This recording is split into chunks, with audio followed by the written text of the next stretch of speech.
Hello friends, today in this video I will show you how to reset Outlook to default settings. So firstly open control panel.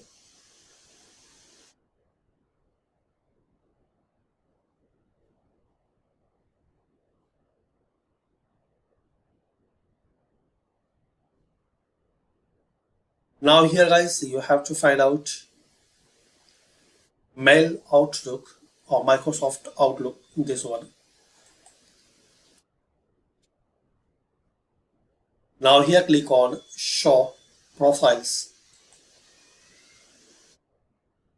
Click on add. Give the name for your mail profile.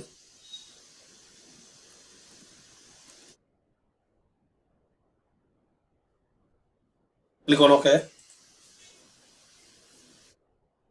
Now here guys click on cancel.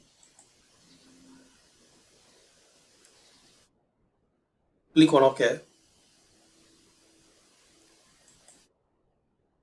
Now here select always use this profile. Select your new one. Then apply. Then here click on OK.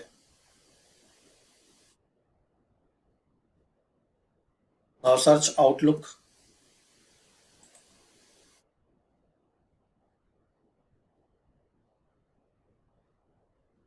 So thanks for watching. Share, like and subscribe. This is the way to reset Outlook. Please comment this method work for you or not.